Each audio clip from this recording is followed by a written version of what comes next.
आज की वीडियो से हम नाउन, प्रोनाउन, इन चीज़ों को सीखेंगे। तो आज हम स्टार्ट कर रहे हैं किससे? नाउन से। तो आइए देखते हैं क्या होता है नाउन। और नाउन हमारी पार्ट ऑफ स्पीच का सबसे पहला टॉपिक होता है। तो देखते हैं नाउन क्या होता है। नाउन, नाउन का हिंदी मीनिंग आप लोग जानते होंगे। नाउन का हिंदी मीनिंग होता है संज्ञा। मतलब कि अब इसकी डेफिनेशन देखते हैं। A noun is the name of person, place और थिंग।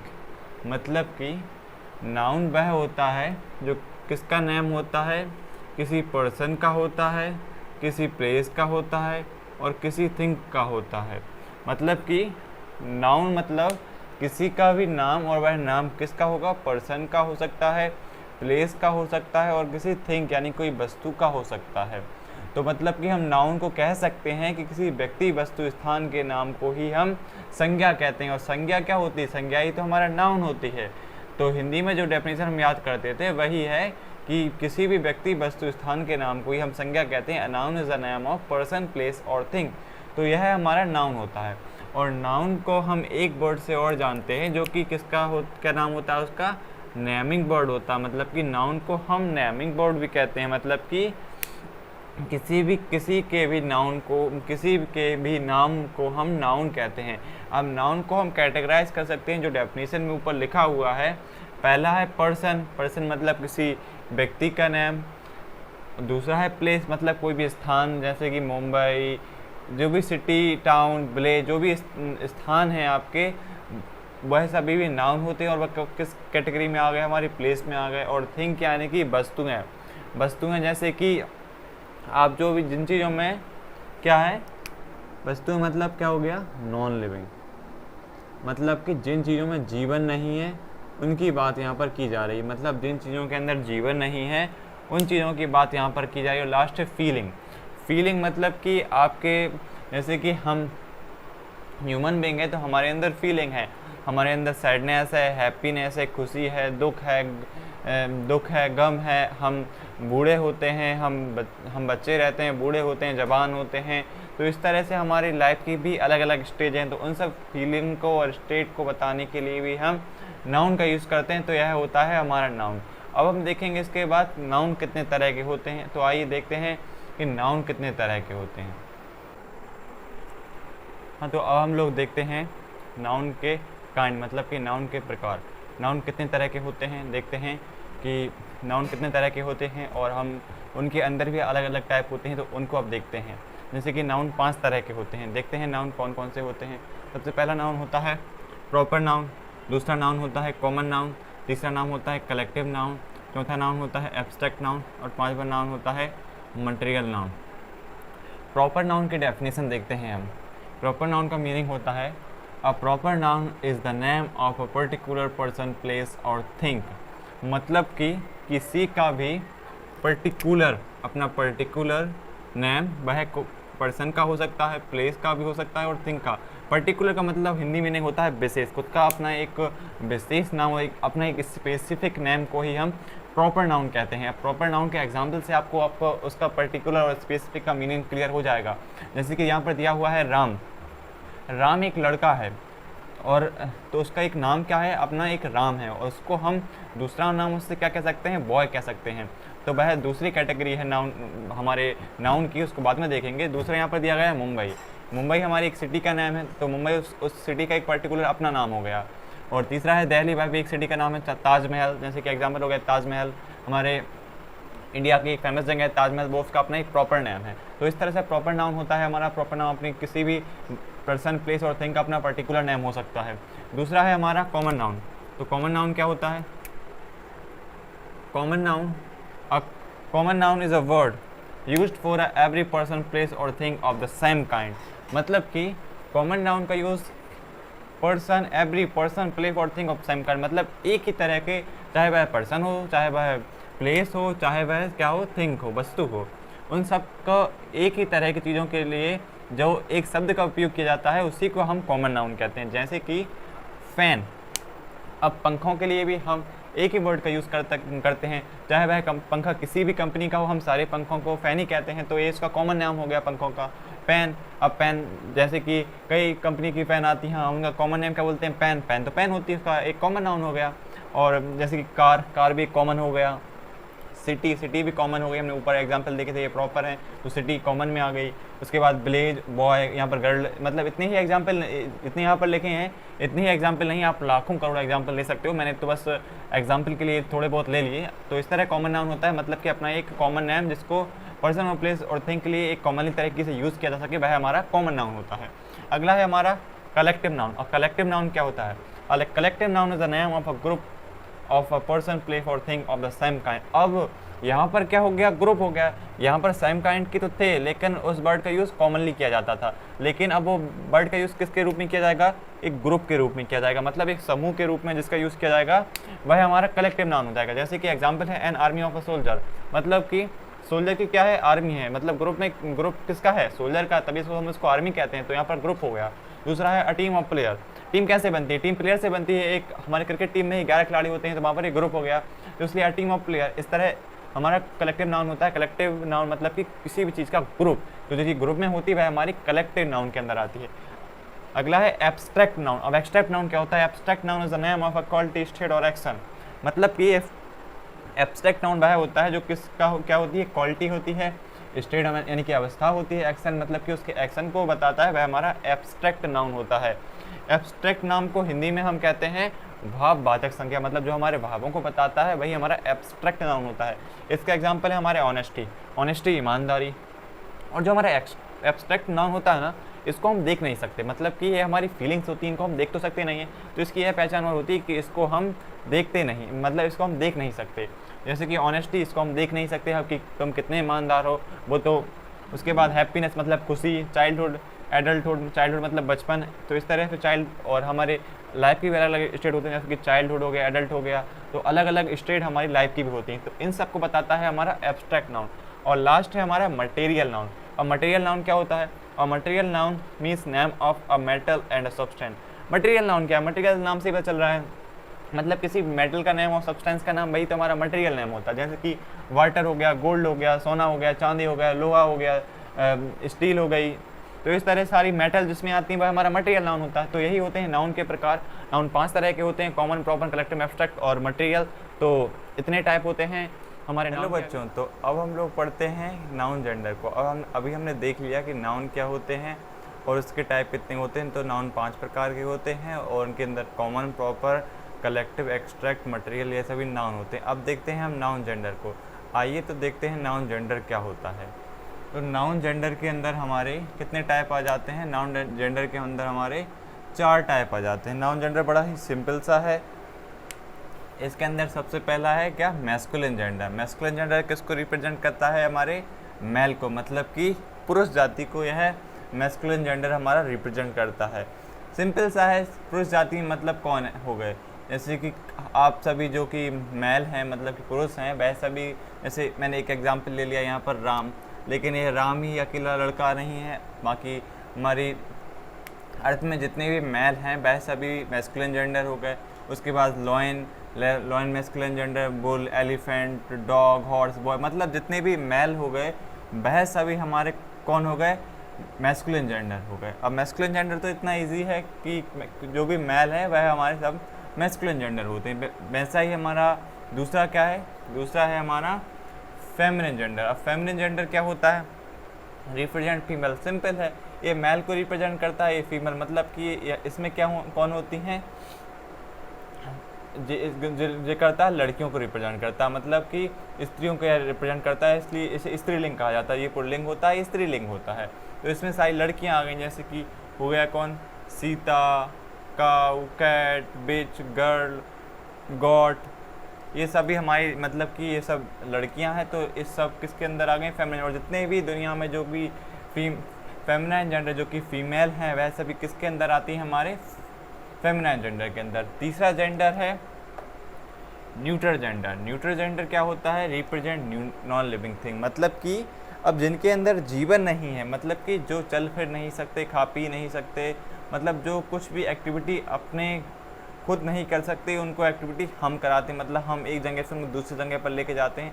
जिनके अंदर जीवन नहीं होता, वह सब चीज़ें हमारी नॉन लिविंग थिंग किसके अंदर आती हैं, न्यूट्रल जेंडर के अंदर आती हैं। जैसे कि इसके एग्जाम्पल हैं pen, book, table, chair, box, fan, bag, ये सब इनके अंदर क्या जीवन है। पेन के अंदर क्या जीवन है, मेरे हाथ में ये मार्कर है, इसके अंदर क्या जीवन है, मैं इससे लिखता हूँ, लेकिन इसके अंदर क्या कोई जीवन है? अगर जीवन होता तो मैं ऐसे लिखता तो ये चिल्लाता, मतलब कि इसके अंदर कोई मूवमेंट होता।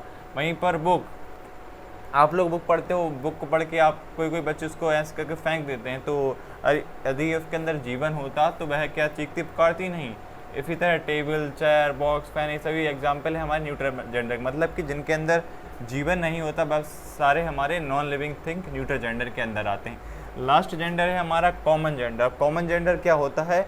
कॉमन जेंडर वैसा जेंडर होता है जिसमें कौन, मैन और फीमेल दोनों आ जाते हैं, लेकिन इस जेंडर में एक कन्फ्यूज़न होता है कि जिस शब्द को हम पढ़ते हैं उस शब्द से हमें पता नहीं चलता कि वह मेल होता है या फीमेल होता है, इसलिए इसको कॉमन जेंडर कहा जाता है। मतलब कि इन दोनों को मिलाकर जो जेंडर बनता है वही हमारा कॉमन जेंडर होता है। मतलब कि इसका एग्जाम्पल देखते हैं, जैसे कि टीचर। टीचर से आप अच्छे समझ जाएंगे, जैसे कि टीचर, अब टीचर पढ़ने से मुझे ये तो पता नहीं चल रहा है कि वह मैन टीचर है या कि वुमेन टीचर है, इससे मुझे ये तो पता नहीं चल पा रहा है कि वह मैन है या वुमेन है। तो टीचर पे हमें यह नहीं पता चल पा रहा है कि वह कौन सा जेंडर, इसलिए इसको कॉमन जेंडर कहा जाता है। और भी एग्जाम्पल हैं, डॉक्टर से पता नहीं चल पा रहा है कि वह मैन है या वुमेन है। एक्टर, आर्टिस्ट, राइटर, मतलब इन सब को पढ़ के मुझे ये नहीं पता चल पा रहा है कि ये मैन है, वुमेन है, मेल है या फीमेल है। अब मैं यहाँ पर कह रहा हूँ कि मैन, वुमेन, मेल, फीमेल, अब इनमें यह कैसे ऐड करते हैं अब हम उसको देखेंगे, लेकिन उससे पहले आप लोगों को नाउन जेंडर तो क्लियर हो गया। नाउन जेंडर 4 तरह के होते हैं। पहला होता है मैस्कुलिन, दूसरा होता है फेमिनिन, तीसरा होता है न्यूट्रल और चौथा होता है कॉमन जेंडर। मैस्कुलिन जेंडर हमारे मेल को रिप्रेजेंट करता है, जिसके अंदर सारे पुरुष, मतलब कि जो कि जानवर हैं, मनुष्य हैं और जो भी हैं वह सब हमारे इसी मैस्कुलिन जेंडर के अंदर आ जाते हैं। दूसरा है फेमिनिन जेंडर। फेमिनिन जेंडर किसको रिप्रेजेंट करता है? फीमेल को, मतलब इसमें सारी जो कि लड़कियां हैं, स्त्रियां हैं, वह सभी हमारी से फेमिनिन जेंडर के अंदर जाती हैं। और तीसरा है न्यूट्रल जेंडर। इसके अंदर सारी नॉन लिविंग थिंग जाती हैं जिनके अंदर जीवन नहीं होता, मतलब जो चल फिर नहीं सकते, जो खुद अपने आप में कुछ भी काम नहीं कर सकते, वैसे सारी सभी चीज़ें न्यूट्रल जेंडर के अंदर आ जाती हैं। और इसके एग्जाम्पल से आपको सब क्लियर हो जाएगा। Pen, book, table, chair, box, fan, bag, ये सारी चीज़ें चल फिर नहीं सकती, ये खुद कोई मूवमेंट नहीं कर सकती, जो हमारी नॉन लिविंग थिंग होती हैं। और लास्ट है कॉमन जेंडर। कॉमन जेंडर ऐसा होता है कि इसमें मेल और फीमेल दोनों होते हैं, लेकिन उस शब्द को पढ़ के हमें ये पता नहीं चल पाता कि वह मेल है या फीमेल है, इसलिए इसे कॉमन जेंडर कहा जाता है। मतलब इसका कॉमनली यूज़ इन दोनों के लिए किया जा सकता है। इसके बाद पढ़ेंगे कि इन सब के साथ हम अब इनकी पहचान करने के लिए इनके साथ दूसरे शब्दों को जोड़ते हैं, और वह आपके लिए बड़ा ही मज़ेदार रहने वाला है, तो आप आगे तक वीडियो को देखिएगा। तो अब मिलते हैं नेक्स्ट टॉपिक में।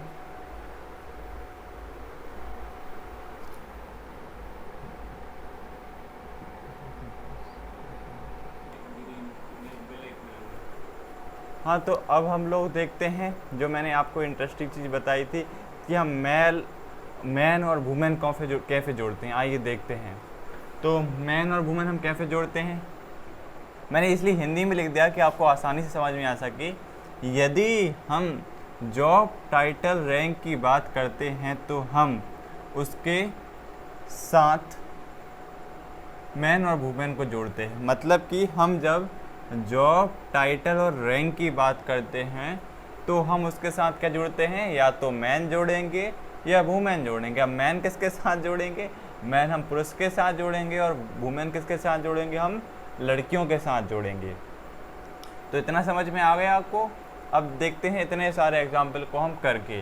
जैसे कि यहाँ पर दिया है मैंने क्या, टीचर, और यहाँ पर भी लिखा है टीचर। यदि मैं कहूँ कि टीचर एक क्या है, एक जॉब है हमारी टीचर, मतलब कि क्या करता है, वह एक जॉब करता है, वह किसकी, टीचर की। अब इस जॉब में क्या है, एक रिस्पेक्ट भी है, तो एक हो गई ना जॉब टाइटल रैंक वाली बात, मतलब इसके पास एक रिस्पेक्ट, मतलब कि इन सब चीज़ों की बात, तीनों की बात करें तो इनके अंदर क्या है, अपनी एक खुद की रिस्पेक्ट है, उनके अंदर एक खुद का ओहदा है उनके पास। तो इन सब चीज़ों के मतलब आप अपने दिमाग में यही बिठा सकते हैं, मतलब कि एक ऐसी चीज़ के बारे में बात हो रही है जिसके अंदर एक रिस्पेक्ट हो, तो उन सब के अंदर हम मैन और वुमेन जोड़ते हैं और जॉब टाइटल रैंक तो वो होनी ही चाहिए। जैसे कि हम टीचर की बात करते हैं, यदि मैं मैन टीचर बोलता हूँ, यहाँ पर मैं मैन लगा देता हूँ, तो वह किसकी बात करेगा? मैन टीचर की। और यदि मैं लड़कियों मतलब कि जो गर्ल टीचर हैं, जो कि मैडम हैं, यदि उनको मैं वुमेन टीचर लिखूँ, यहाँ पर लिख देता हूँ मैं वुमेन टीचर, तो यह इनके लिए यूज़ किया जाता है। मतलब कि लड़कों के लिए मैन का यूज़ किया जाता है और लड़कियों के लिए वुमेन का यूज़ किया जाता है। और वह कैसी होनी चाहिए, जो हमारी पोस्ट होनी चाहिए, रैंक होनी चाहिए या टाइटल होना चाहिए, वह हमारा इनके अंदर होना चाहिए, मतलब जॉब टाइटल रैंक होना चाहिए, उनके अंदर हम मैन और वुमेन को जोड़ते हैं। नेक्स्ट है डॉक्टर। यदि डॉक्टर लड़का हुआ तो हम बात करेंगे किसकी? Man doctor. यदि लड़की हुई तो वुमेन डॉक्टर। तो आप लोग बोलते हैं ना कभी कभी फीमेल डॉक्टर, तो वह कहना गलत होता है, तो अब से क्या कहेंगे? Women doctor. अगला है सोल्जर। सोल्जर के लिए यदि वह लड़का है तो उसके लिए हम मैन लगाएंगे, यदि लड़की है तो उसके लिए हम क्या लगाएंगे? वुमेन लगाएंगे। और यदि हम नर्स की बात करते हैं तो यह भी एक अपनी क्या है? एक जॉब है, तो इसके अंदर भी हम मैन लगाएंगे। यदि लड़का है नर्स में, यदि लड़की है तो वुमेन लगाएंगे। यहाँ पर ए आएगा, यदि हम यहाँ पर ई कर देंगे तो क्या हो जाएगा? प्लूरल हो जाएगा। ये तो आप लोग जानते हैं ना कि सिंगुलर और प्लूरल कैसे बनते हैं।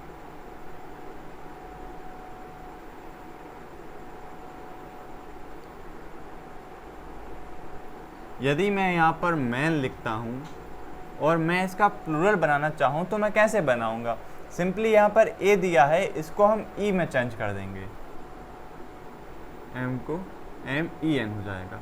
और यदि यहाँ पर वुमेन लिखा है और मैं इसको प्लूरल बनाना चाहूँ, या तो ये ऑलरेडी प्लूरल बन गया, यदि मैं इसको प्लूरल बनाऊँ तो इस ए को मैं फिर से ई में चेंज कर दूँगा। तो इस तरह से हम इनको प्लूरल बना सकते हैं। तो प्लूरल बनाना आपको आ गया। अब देखते हैं हमारे टॉपिक पर। यहाँ पर दिया मैनेजर और मैनेजर। यदि मैं मैनेजर लड़का है तो इसके लिए क्या जोड़ दूँगा? मैन जोड़ दूँगा। यदि लड़की है तो क्या जोड़ दूँगा? वुमेन जोड़ दूँगा। यदि इंस्पेक्टर लड़का है तो उसके साथ क्या लगेगा? मैन लगेगा। और लड़की है तो क्या लगेगा? वुमेन लगेगा। और यदि हमारा कलेक्टर जो यदि लड़का है तो उसके साथ हम मैन कहेंगे। हम क्या कहेंगे? Man collector. यदि लड़की है तो क्या कहेंगे? वुमेन कहेंगे। तो इस तरह से हम इनको समझ सकते हैं। मतलब कि यदि हम किसी जॉब टाइटल और रैंक की बात करते हैं तो उनके साथ हम या तो मैन लगाते हैं, मैन लड़कों के साथ लगाते हैं, और वुमेन लड़कियों के साथ लगाते हैं। तो यदि हम इनकी बात करते हैं तो इस तरह से उनको बोला जाता है। आप लोग हमेशा फीमेल डॉक्टर सुनते होंगे, लेकिन वह ग्रामेटिकली पूरी तरीके से गलत होता है। तो यह सही चीज़ें हैं। अब जानेंगे हम मेल और फीमेल कैसे लगाया जाता है, अब उसको देखेंगे।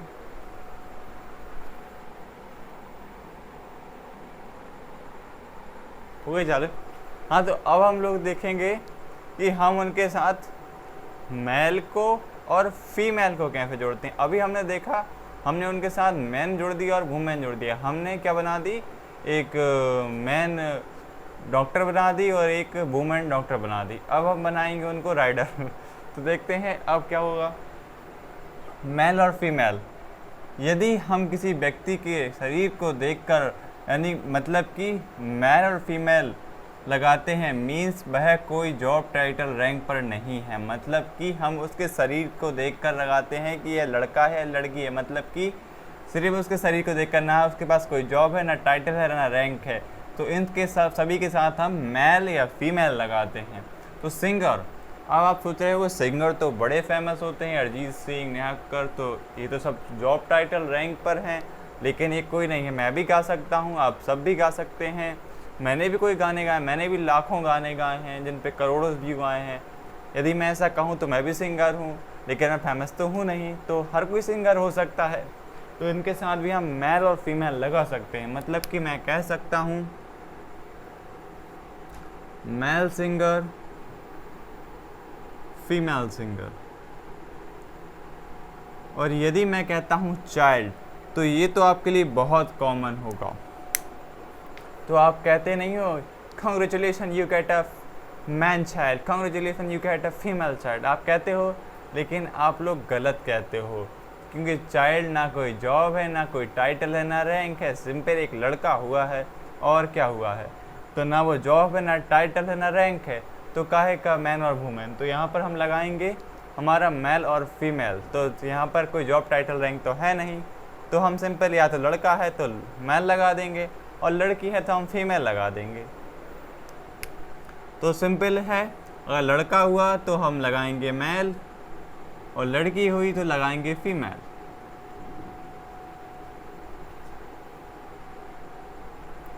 अगला है ड्राइवर।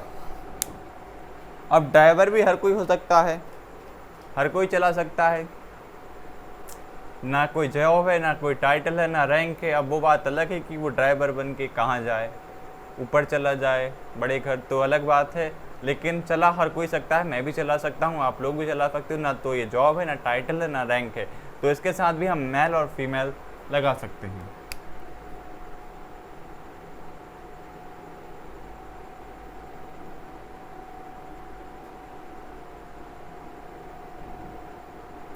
नेक्स्ट है शॉपकीपर। शॉपकीपर क्या होता है? दुकानदार। अब दुकानदार भी ना कोई जॉब है, ना टाइटल है, ना रैंक है। कल मैं दुकान खोल के बैठ जाऊं तो मैं भी शॉपकीपर हो गया, आप लोग भी दुकान खोल लो तो आप शॉपकीपर हो गए। ना तो ये जॉब है, ना टाइटल है, ना रैंक है, सिंपल एक या तो लड़का हो सकती है, लड़का हो सकता है।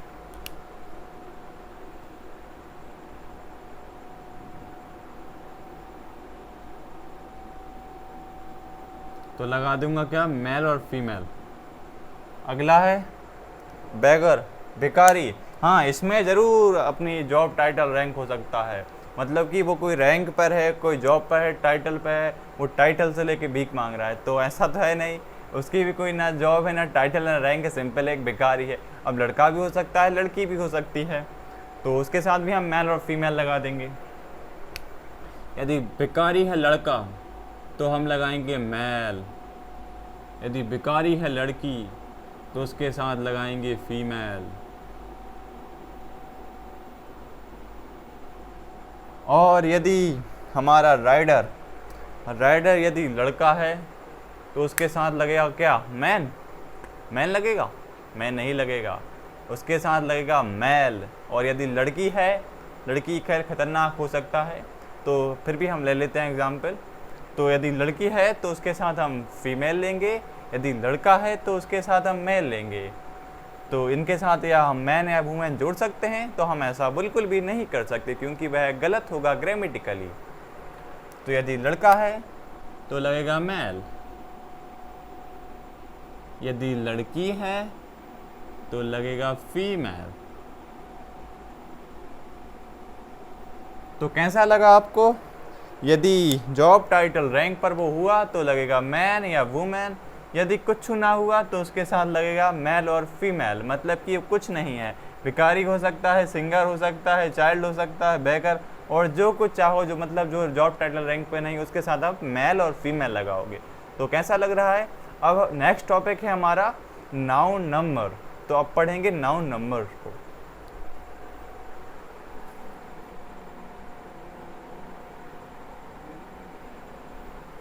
हाँ तो बच्चों, अब हमारा नेक्स्ट टॉपिक देखते हैं। तो क्या है नेक्स्ट टॉपिक?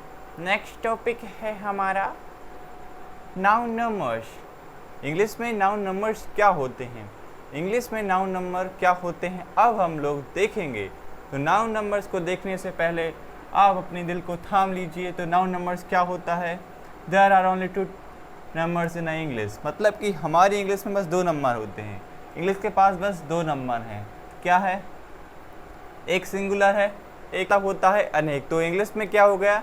या तो एक हो गया या अनेक हो गए, मतलब कि इनकी बस 2 गिनती हैं, या तो एक या अनेक, मतलब कि या तो एक होगा या वो अनेक होंगे। तो या तो सिंगुलर होंगे या प्लूरल होंगे, तीसरी चीज़ यहाँ पर होती ही नहीं है, या तो एक या अनेक, मतलब कि या सिंगुलर या प्लूरल।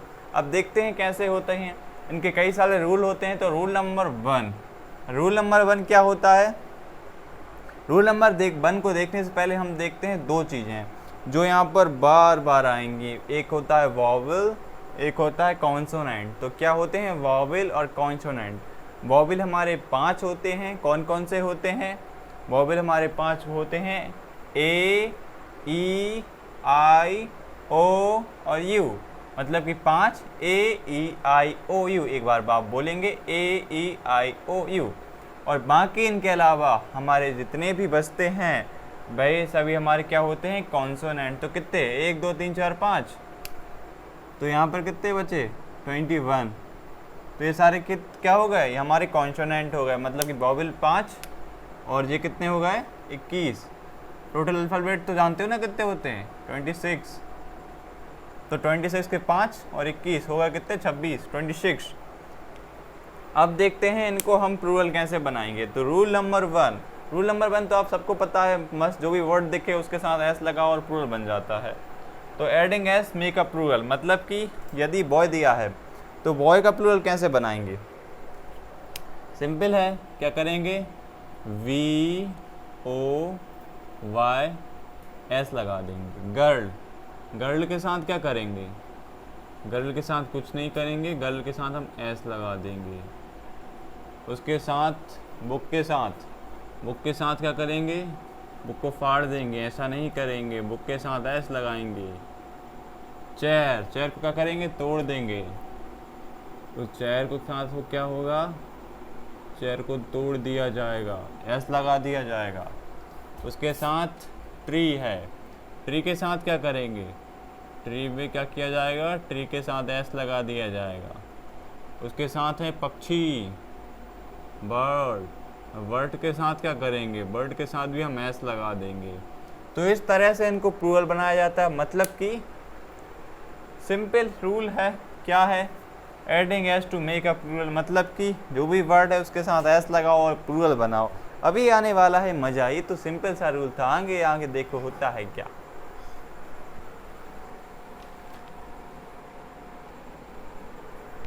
तो अब हम लोग देखते हैं रूल नंबर 2। तो क्या है रूल नंबर 2?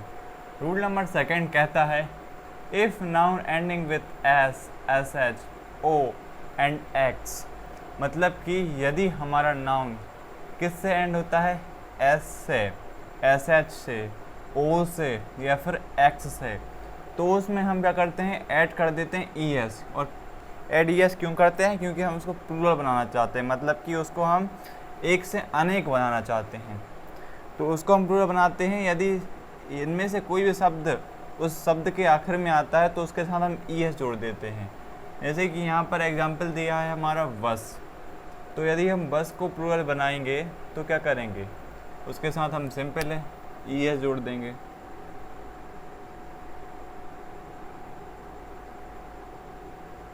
दूसरा है बॉक्स। बॉक्स में लास्ट में क्या आ रहा है? एक्स ही तो आ रहा है। इसमें क्या आ रहा था? ऐसा आ रहा था। तो बॉक्स को प्लूरल बनाएंगे तो क्या करेंगे? ई एस जोड़ देंगे। मैंगो। अब मैंगो में क्या करेंगे? मैंगो प्लूरल बनाएंगे तो इसमें क्या है? लास्ट में ओ है, तो इसको प्लूरल कैसे बनाएंगे? एम।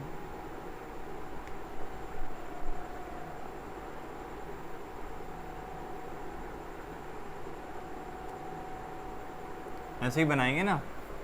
लास्ट में क्या था? ओ था, तो उसके लास्ट में क्या जोड़ दिया? ई एस जोड़ दिया, क्योंकि लास्ट में हमारे ओ था और पता है कि हमें कि एस, एफ एच, ओ और एक्स आता है, तो उसके लास्ट में हम क्या जोड़ देते हैं? ई एस जोड़ देते हैं। रूल नंबर 3 कहता है if noun ending with Y. मतलब कि हमारा नाउन एंड कैसे होता है? वाई से हो। तो उसके साथ हम क्या करेंगे? तो उसके साथ हम कुछ नहीं करेंगे, उसके साथ जो करेगा वो इंग्लिश करेगी। तो if noun ending with Y so replace by into I. मतलब कि बाय को हटा के हम उसके साथ क्या लगा देते हैं? आई लगा देते हैं। बाकी उसके साथ एडिंग ई एस। मतलब कि उसके साथ क्या जुड़ता है हमारा? ई एस तो जुड़ता ही है। क्या हो जाता है? बाय हट के वहाँ पर क्या जाता है हमारा? आई आ जाता है। तो क्या होगा उसका? बेबी। तो बेबी का क्या होगा? बेबी का होगा बाय हट के आई, ई और एस। तो क्या हुआ यहाँ पर? ये बाय गया घूमने, उसके जगह आया क्या? आई। और उसके बाद क्या हुआ इसका? इसके बाद उसका कुछ नहीं हुआ, इसके साथ ई एस आ गया। अगला है लेडी।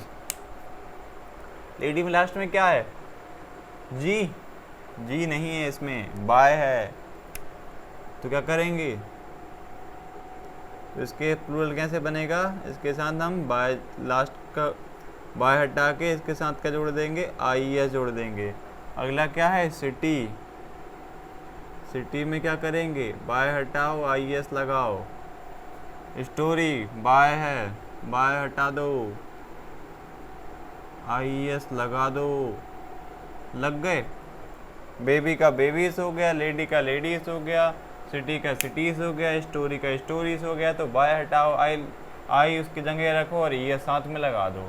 तो इस तरह से बनता है इनका प्लूरल। अगला है if noun ending with F and F E so replace into V. मतलब कि यदि हमारे नाउन के आखिर में एफ आ जाए और यदि उसके बाद क्या है अगला एफ ई आ जाए, तो उसके साथ क्या करेंगे, इन दोनों को भगाएंगे, वी आएगा और ई एस तो जुड़ ही जाएगा। तो इस तरह से इनका प्लूरल बनता है। मतलब कि एफ और एफ ई गए, वी आया और उसके साथ ई एस आया। ये तो सबके साथ आया है, बस इसमें आई आ गया। और इसके में क्या हो गया, इसमें तो डायरेक्ट ई एस जोड़ा था, जे वर्ड लास्ट में आए तो लीव दिया है। तो इसका क्या होगा, L E A F, F J है हमारा एफ, तो एफ की जगह क्या आ जाएगा, वी आ जाएगा। उसके साथ क्या लगेगा, ई एस। तो क्या हो गया, एफ गया, एफ गया, क्या आया, वी आया। ये क्या है, ये है हमारा भी। एफ गया, वी आया और ई एस उसके साथ आया, तो क्या हो गया, लीव्स। ये क्या है, ये वाइप की थोड़ी सी इधर से मिट गई, अब दिख रही होगी वाइप पूरी। हाँ, तो वाइप का क्या होगा, अब यहाँ से वाइप को हम देखेंगे, एफ ही दिया है तो एफ ही हट जाएगा। तो एफ ही के साथ अब क्या हो जाएगा, वी ई एस आ जाएगा। आया समझ में। अगला क्या था, वी ई था, एफ ही था तो एफ ही गया, उसके साथ आया भी कहा था कि भी आएगा, उसके बाद ई एस आया, तो इस तरह से ये बन गया। अगला है हमारा नाइफ। नाइफ क्या होता है, चाकू। तो चाकू का क्या होगा, चाकू का कुछ नहीं होगा, चाकू का होगा एफ ई है, एफ ई हटाओ वी एस लगाओ। तो इस तरह से इसका बन जाएगा। मतलब एफ ई हट जाएगा, उसके साथ एफ आ जाएगा और ई एस जुड़ जाएगा। लास्ट है a few noun make changing a internal word. मतलब कि इनके साथ कुछ नहीं होगा, इनके लास्ट में जो बीच में वर्ड दिए होंगे उनको चेंज कर दिया जाएगा। मतलब किसमें, सिंपल होंगे वो, क्या होंगे, जैसे फुट दिया है, टुथ दिया है, मैन दिया है, तो इनको कैसे चेंज करेंगे। फुट का क्या हो जाएगा, फिट, क्या हो गया, फिट। ओ डबल ओ का में चेंज हो गया हमारा, ई में चेंज हो गया। वहीं पर दिया है टुथ, टुथ टुथ का क्या हो जाता है, टीथ, दांत। कितने होते हैं, 36 क्या 32। अगला है मैन, मैन का हो जाएगा ई एन लग जाएगा, मीन। और एक और बताया था आपको, अभी किस में बताया था, नाउन जेंडर में बताया था, वुमेन। वुमेन में लास्ट में मैन ही आता है, तो एम की ए की जगह ई कर देंगे तो ये प्लूरल हो जाएगा। तो इस तरह से इनके प्लूरल बनाए जाते हैं। S F H O X आता है तो उसके साथ ई एस लगाएंगे, यदि वाई आता है तो उसके साथ आई लगाएंगे, फिर ई एस जुड़ जाएगा। यदि एफ और एफ ई आता है तो उसके साथ वी आएगा और वी के साथ ई एस आएगा। तो लीप के साथ लीप्स हो गया था, वाइप के साथ वाइप्स हो गया था और नाइफ के साथ नाइप्स हो गया था। A few noun make changing internal word. मतलब कि कुछ नाउन ऐसे भी होते हैं, उनके साथ हम उनके अंदर के शब्दों को बदल देते हैं और उनके अंदर के शब्दों को बदल के उनका कुछ ऐसा हाल कर देते हैं। तो इस तरह से इनका हाल बेहाल हो जाता है और इस तरह से ये बन जाते हैं। तो आया समझ में। अगला टॉपिक है हमारा क्या, नाउन जेंडर, नाउन नंबर हो गया और नाउन हो गया। अब बचा है हमारा नाउन केस। नाउन केस क्या होता है, जानते हो, कारक वही होते हैं, देखेंगे आगे।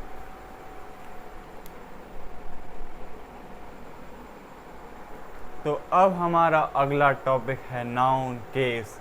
हम इतनी देर से नाउन को पढ़ रहे थे, अब हमने कर दिया है नाउन के ऊपर केस। अब उसका केस चलेगा कहाँ पर, हाई कोर्ट में। तो देखते हैं उसका केस। तो हमारा वकील वहाँ पर पहुँच चुका है। तो वकील अब क्या करेगा, नाउन केस करेगा। बेसिकली बच्चों को मजाक था, नाउन केस का हिंदी मीनिंग होता है कारक। हिंदी में आप लोग पढ़ते होंगे कारक, उसी को इंग्लिश में कहते हैं नाउन केस। ये कई तरह के होते हैं, लेकिन सिंपली आपको मैं सिंपली सिखा देता हूँ कि जो कि ज़्यादा यूज़ होते हैं, जो कि हमारी ग्रामर में इनका सबसे ज़्यादा यूज़ होता है। तो पहला होता है हमारा सब्जेक्टिव केस, जिसको हम एक नाम से और जानते हैं, जो कि इसका नाम होता है नॉमिनेटिव केस। इसका यूज़ एज अ सब्जेक्ट की तरह किया जाता है, मतलब कि यह हमारे सेंटेंस में पहले नंबर पर आता है। आप लोग ये तो जानते हो कि हमारा सेंटेंस बनता कैसे है। पहला आता है सब्जेक्ट, उसके बाद आता है क्या, वर्ब, लास्ट में क्या आता है हमारा, ऑब्जेक्ट। तो इस तरह से हमारा कुछ एक सेंटेंस बनता है, मतलब कि इन तीन चीज़ों से ही हमारा सेंटेंस बनता है। इन तीन में से यदि एक भी ना हुआ तो गड़बड़ हो जाती है। कुछ सेंटेंस ऐसे होते हैं जिनमें ऑब्जेक्ट नहीं भी होता, लेकिन मोस्ट कॉमन सेंटेंस ऐसे होते हैं जिनमें सब्जेक्ट, वर्ब, ऑब्जेक्ट अपना सब कुछ होता है। मतलब कि ऐसे सेंटेंस तभी सेंटेंस कहलाता है जिसके पास सब्जेक्ट, वर्ब और अपनी ऑब्जेक्ट होता है। कुछ सेंटेंस होते हैं जिनके पास अपनी वर्ब भी होती है, ऑब्जेक्ट नहीं होता, उनको हम देखेंगे प्रोनाउन के अंदर। तो सबसे पहला हमारा क्या है, सब्जेक्टिव केस, जिसको हम नॉमिनेटिव केस के नाम से जानते हैं, जिसका यूज़ सब्जेक्ट की तरह किया जाता है। दूसरा है हमारा ऑब्जेक्टिव केस। ऑब्जेक्टिव केस का दूसरा नाम होता है एक्यूजेटिव केस। इसका यूज़ एज अ सब्जेक्ट की तरह नहीं, एज अ ऑब्जेक्ट की तरह किया जाता है। अब ऐसा सब्जेक्ट, ऐसा ऑब्जेक्ट क्या होता है, क्या कैसे करते हैं, देखते हैं। यहाँ पर दिया राम कॉल्ड अप रोहित। राम ने किसको बुला लिया, रोहित को बुला लिया। क्यों बुलाया, अब देखते हैं क्यों बुलाया। राम ने बुलाया रोहित को, तो राम क्या है, राम क्या है, सब्जेक्ट है। अभी देखा था ना, सब्जेक्ट वर्ब ऑब्जेक्ट, सब्जेक्ट ये वर्ब ये ऑब्जेक्ट। तो ये हो गया सब्जेक्टिव केस। हमारा राम हो गया क्या, सब्जेक्टिव केस, और रोहित क्या हो गया, हमारा ऑब्जेक्टिव केस। तो ये क्या हो गया, ये हो गया हमारा सब्जेक्ट, और ये क्या हो गया, ये हो गया ऑब्जेक्ट। दूसरा है मोनिका स्पीक्स मुस्कान। क्या करती है, मोनिका मुस्कान से बोलती है। क्या बोलती है, मोनिका मुस्कान से बोलती है कि मोनिका मैं हूँ क्या, सब्जेक्ट। मुस्कान बोलती है मैं हूँ क्या, ऑब्जेक्ट। मतलब कि मुस्कान क्या है, मुस्कान है एक्यूजेटिव, मोनिका क्या है, मोनिका क्या है, नॉमिनेटिव केस। मतलब कि ये क्या हो गया, ये हमारे सेंटेंस का सब्जेक्ट है, सब्जेक्ट। ये क्या है, ये है हमारी वर्ब, और ये क्या है, ये है मुस्कान। मुस्कान क्या होती है, ऑब्जेक्ट। इसकी मुस्कान, इसकी मोनिका थी, ये हो गई सब्जेक्ट, ये तो वर्ब है, इससे हमको अभी लेना देना नहीं है, हमको इससे है। ये क्या है, ये ऑब्जेक्ट है। तो ये होते हैं हमारे सब्जेक्टिव केस, और ये होते हैं हमारे ऑब्जेक्टिव केस। सब्जेक्ट होता है एज अ सब्जेक्ट की तरह, और ऑब्जेक्टिव केस होता है एज अ ऑब्जेक्ट की तरह। एक को नॉमिनेटिव के नाम से जानते हैं, एक एक्यूजेटिव के नाम से जानते हैं। तो ये होते हैं। अगला है हमारा कौन सा, देखते हैं अगला।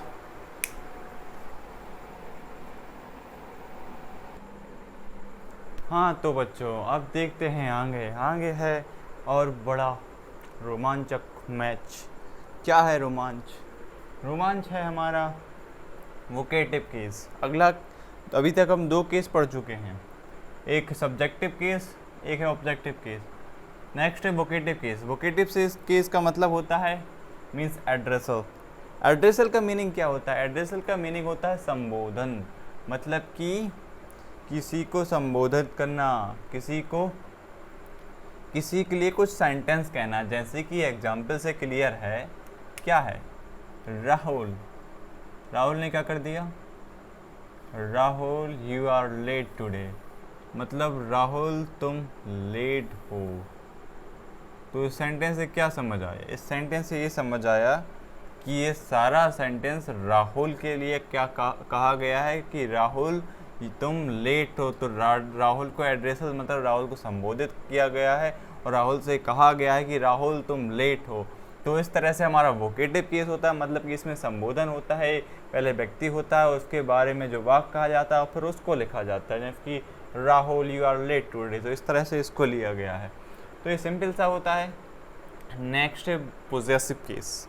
पोजेसिव केस बहुत ज़्यादा इंपॉर्टेंट होता है, इससे सबसे ज़्यादा क्वेश्चन आते हैं हमारे नॉर्मल बोर्ड्स पेपर में भी और कॉम्पिटिटिव में, तो ये बहुत ज़्यादा इम्पोर्टेंट, इससे कई क्वेश्चन बनते हैं और अभी बहुत डीप में है तो हम डीप में इतना तो नहीं पढ़ेंगे, सिंपली पढ़ लेते हैं आज। तो पोजेसिव केस का मीनिंग होता है जेनेटिव केस। जेनेटिव ही इसका एक नाम होता है और इसका मीनिंग होता है अधिकार बताना, मतलब कि किसी चीज़ पर अपना अधिकार बताना। तो अधिकार दोनों तरह की चीज़ें बता सकती हैं, हम जीवित भी बता सकते हैं और जो निर्जीव हैं वो भी अपना अधिकार उन चीज़ों पर बता सकती हैं। तो वह अपना अधिकार कैसे बताती हैं देखते हैं।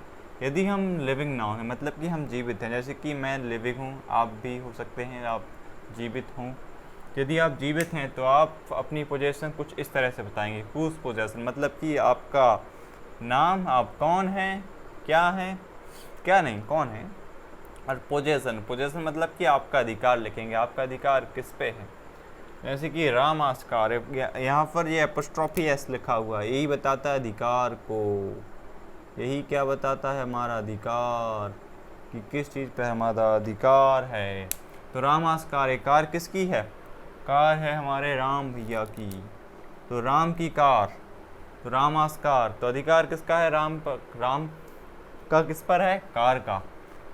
फादर आस रोहित, मतलब कि किसके पिता हैं, रोहित आस फादर। इसको हम इस तरह से लिख सकते हैं, ये गलत लग रहा है कुछ, तो इस तरह से लिख सकते हैं इसको, रोहित एस फादर। यहाँ पर किसके पिता है, रोहित के पिता की बात चल रही, मतलब रोहित के पिता हैं। और यहाँ पर है हमारा सीता पेन, मतलब कि पेन किसकी है, सीता। जैसे ये मार्कर मेरा है तो मैं कहूँगा Rajendra S pen, Rajendra S marker, तो ये मार्कर किसका है, मेरा, इसलिए मेरा अधिकार हो गया। अगला है non living noun. Non living noun इस तरह मैंने लिखा है, राम आस्पादर, वो रोहित आस फादर, जो मैंने अभी पहले लिखा था उस तरह से हम आप इसको लिख सकते हैं, जैसे फादर आस रोहित, इस तरह से हम इसको लिख सकते हैं, ये गलत नहीं होगा, लेकिन मैंने पढ़ने में ये अच्छा लग रहा था तो इस तरह से लिख दिया। वैसे लिखेंगे तो उससे पहले थोड़ी एक और कहानी होगी, तो अभी आप सिंपली सीख लीजिए, ज़्यादा कॉम्प्लेक्स नहीं बनाते हैं। नॉन लिविंग नाउन, अब जिनके अंदर जीवन नहीं उनका भी कोई पोजेसन होता है, पोजेसन ऑफ विच, मतलब कि जिसका पोजीशन है उस पर उसको बताया जाएगा। अब आप सोच रहे हो यहाँ पर हुज आया, यहाँ पर बिच आया, तो ये सारी कहानी हम प्रोनाउन के अंदर पढ़ते हैं, तो अभी इतना टेंशन मत लीजिएगा आप, ये सारे वर्ड हम बाकायदा एक बाय एक पढ़ेंगे, इससे आपकी स्पीकिंग में बहुत ज़्यादा सुंदरता आएगी। फैन आस ब्लेड, मतलब ये ब्लेड किसकी हैं, फैन की हैं, तो ये क्या गलत लिखा था, ये लिखा था गलत, इसको सही कैसे लिखेंगे, ब्लेड ऑफ फैन। ब्लेड मतलब कि यहाँ पर ऊपर लिखा भी, ये पोजीशन लिख दिया तो पोजीशन लिख दिया, उसके बाद ऑफ लगा दिया। बिच किसकी पोजीशन है, फैन की है, तो निर्जीव चीज़ें हैं तो ये फैन लिखा है। उसके बाद कार आस व्हील, मतलब कि कार के पहिए, तो यहाँ पर पोजीशन लिख दी, उसके बाद उस कार ऑफ को लिख दिया, उसके बाद कार को लिख दिया। मतलब कि यदि जीवित है तो हुस मतलब जिसकी उस पोजीशन है और पोजीशन किस पर है, तो इस पर है, पोजीशन किसकी है, इसकी, और किस पर है, इस पर है, मतलब इस तरह से इनको लिखा जाता है। यदि आप लिविंग थिंग है तो आपकी पोजीशन इस तरह से लिखी जाएगी, यदि आप नॉन लिविंग थिंग है तो आपकी पोजीशन इस तरह से लिखी जाएगी। तो यहीं पर आपकी नाउन की इतनी लंबी लंबी वीडियो होती है समाप्त। अभी नाउन समाप्त तो नहीं हुआ है, बहुत बड़ा टॉपिक है नाउन, लेकिन आपके लिए इतना ही काफ़ी है। तो वीडियो लगी हो अच्छी तो करें लाइक, और बुरी लगी हो तो डिसलाइक भी कर सकते हैं। यदि आपको कुछ समझ में नहीं आया है तो कमेंट कीजिएगा, यदि कुछ समझ में आया हो तो भी अच्छे कमेंट कीजिएगा। और चैनल आपको सब्सक्राइब करना है तो आप सब्सक्राइब कर सकते हैं, लेकिन आप सब्सक्राइब ज़रूर कीजिएगा, क्योंकि आपको इंग्लिश पढ़नी है तो आपको सब्सक्राइब चैनल करना पड़ेगा। तो thank you for watching this video, thank you.